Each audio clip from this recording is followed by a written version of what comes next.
Hey guys, we're Marsh Jiu-jitsu, and I'm here at my school, Gracie Schwartzwald, and I'm going to discuss a topic one of my former students asked me to give my thoughts on, and that was rolling as a beginner. So he said he had taught to a couple black belts, and they were discouraging beginners to roll. And this is a topic that every school handles differently. I don't really have a hard and fast rule. Some places, they say they let you roll right away. Some places they make you wait. Whether maybe you've completed a part of the curriculum or a specific amount of time. I didn't even know of some schools they don't let you roll until you get a blue belt. Every instructor will find where along the spectrum of that they're comfortable with. I kind of play it by ear, by person. I see, what their interest is for training jiu-jitsu, what their maybe athletic ability or toughness level might be, or interest in rolling, of course, is a factor. I never make anybody roll who doesn't want to roll. I make that very clear. So I don't really have a period. That said, I think it is helpful for white belts not to roll right away. Mostly because, quick anecdote, I had some people in my school and other schools I know, and have a new guy come in and next thing you know, they're smashing the new guy and maybe beating the crap out of him, and then their excuse is always, well, he was going hard, or he was grabbing my fingers, or he wanted to fight.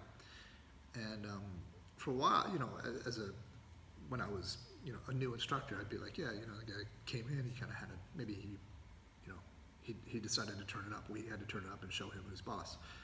But later I realized that was a really poor, I wasn't understanding the situation, which was, if a person who's trained for 3, 4, 5 years rolls, every roll, no matter how aggressive is not really a fight to them. It's a tactical, competitive thing, but it's not a fight in the sense of they don't have fear, right? When the guy comes in the school and he rolls and he doesn't know anything, we're not talking about somebody who has grappling experience. He's not, 9 times out of 10, he's not trying to be a jerk. He's just panicking, right? He's not maybe obviously panicking, but he doesn't know what's going on. He doesn't know the rules. I always give the rules before people roll, but in the midst of panic, you don't even know what you're doing. And for you, it's a fear situation, right? The guy who's rolled for a while, it's not a fear situation. So all of a sudden this guy is maybe, grabbing you in a way you think he shouldn't be grabbing you, and then, okay, well, now I'm going to mess this guy up because, he's being a jerk. He's probably not being a jerk. He's just, it's a fear response. This is a story I tell. I literally remember one time rolling with a new guy, and he kept grabbing my fingers, and I said, "Quick, grab my fingers." And he said, I'm not grabbing your fingers. I said, "Quick, grab my fingers." "I'm not grabbing your fingers." And I said, "Look down." And he's holding my fingers. He goes, "Oh man, I didn't even know." So, if you take a new guy like that and you just roll, for him, it's for some people, it's a fun experience, right? It's kind of like a roller coaster ride or a horror movie. But others, it's not going to be an enjoyable experience, right? All they know is they got smashed. They were kind of panicking and freaking out the whole time. And especially if now the guy gets angry at them and kind of puts a beating on them. So, half the time that guy's not going to want to come back.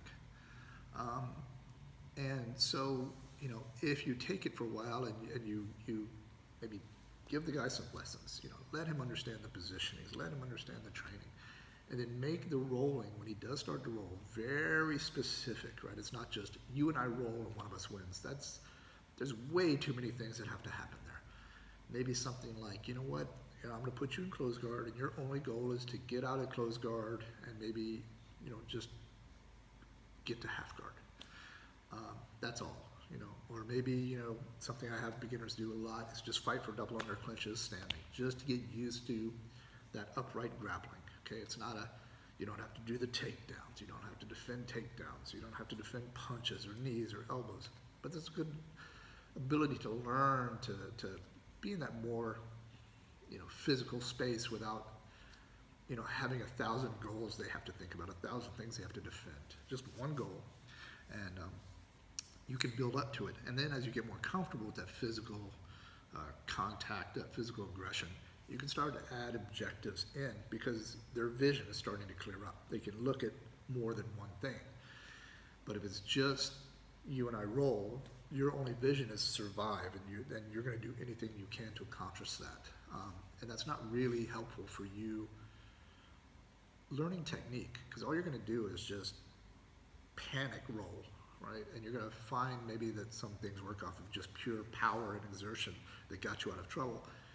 And it's really hard for me as a coach to then explain, no, you need to focus on technique, when it was power and explosiveness that got you out of the problems. So, as a white belt, and as a coach, this is the other thing I found, right? So I had people come in, when I was a young coach, and, we'd roll them up, and then, half the time they never came back, because, who wants to get just smashed? I signed up after I got smashed, but again, the school I came up with, we were kind of a rare breed of idiots. But most people aren't going to do that. They have a job. They're not in this to be, fighters or competitors or lifelong students. They just, hey, I want to learn to defend myself. Or, we kind of went the other way for a while. I was like, you know what, I'm going to let the guys I roll with, I'm going to let them work and do whatever they want, and, show them, hey, here's the kilo, And the funny thing was, after that, sometimes I got guys going, well, I was able to tap that guy over and over. And so, why do I need to study from him? And then I found a really good mix of like, okay, if I roll with you, I'll smash you a couple times quick, let you know who's boss, and then I'll let you work. And that was a really good mix. And guys get done and they go, man, I had so much fun rolling. My guys would kind of do the same thing. I had so much fun rolling. I love this. I can't wait to sign up. And then they go home and I never hear from them again. And that was confusing. I was like, wait, I don't understand. Like, they had a great time. Everything was perfect. And I'd run into some of them sometimes later, and I'd find out what happened, which was they rolled, and they had a great time, and they went home, and the next day they could not get out of bed, right? They were like, oh my God, my body's destroyed. Oh, I can't move. There's no way I can do this for the rest of my life. I need to be able to get up, and I can't feel this way every day. Because even though maybe I was being very casual and relaxed, they were tense and going hard and using muscles they haven't used, and they're exploding and all of this, and they were doing damage to their own body, right? And thinking that like this is going to be like this forever, right? They hadn't learned to relax at all, and so they weren't going to come back because they just thought that's how it was going to be. And so if you train for a while, and you get these small goals, and you don't roll right away, and when you do roll, it's very positional rolling. Even without submissions, often I'll have people roll without submissions just so they don't have to focus on that or the fear of getting submitted. Then you can build your body up. You can learn to relax muscles instead of just being tense the whole time. And so your body doesn't get as beat up, and you learn how to use the technique. So, that's, I think, the way to bring people in. And again, it's a case-by-case situation. Maybe very large schools, they'll have it, you don't roll for this amount of period. And, again, I can't say what to do. But as a white belt, as a brand new white belt, I would really discourage rolling. And as a coach, this is something I'm adamant about. I pick who white belts roll with, right? Every school,